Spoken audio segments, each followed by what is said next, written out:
नमस्कार मंडळी, आजच्या व्हिडिओमध्ये आपण जास्वंद किती गुणकारी आहे ते पाहणार आहोत। आपल्या आजूबाजूला किती जास्वंदाची फुले आपण पाहतो, पण त्याचा उपयोग आपण कसा करू शकतो ते पाहणार आहोत। व्हिडिओ शेवटपर्यंत नक्की पहा।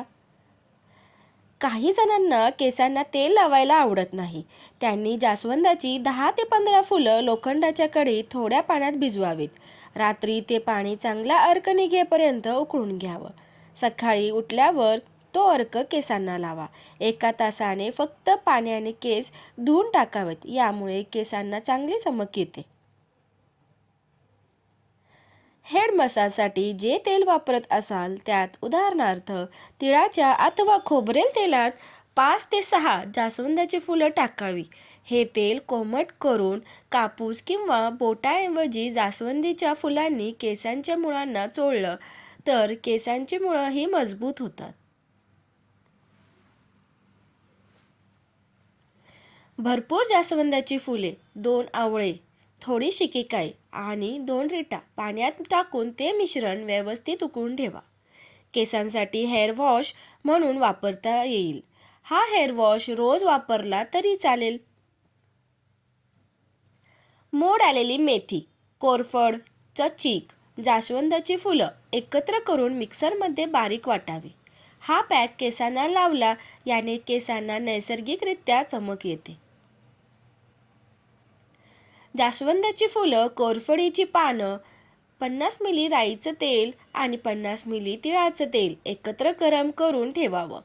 शक्यतो काचेच्या बाटलीत हे तेल भरून ठेवून वापरावं।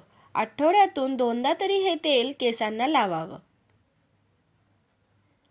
बाजारात मिळणारा जास्वंद तेलही खूप गुणकारी असतं। फक्त पाणी घालून ते थोडं पातळ करून लावा। जास्वंद जेलचा अरोमा थेरपीच्या तेलांमध्येही खूप उपयोग होतो, पण तज्ज्ञांच्या सल्ल्याशिवाय हे वापरू नका। ब्राह्मी, माका, नागरमोथा, जांभळ आणि जास्वंदीची फुलं एकत्र उकळवून त्यांचं पाणी काचेच्या बाटलीत भरून ठेवावं आणि हेअर वॉटर म्हणून वापरावं।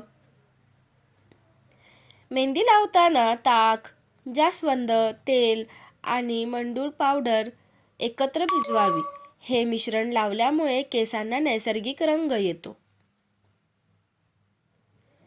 जास्वंद जेलमध्ये शिकेकाई, रिठा, कचूर सुगंधी, संत्र्याची साल आणि मुलतानी माती एकत्र करून त्याचा लेप केसांना लावावा। हे उपाय नक्की करून पहा।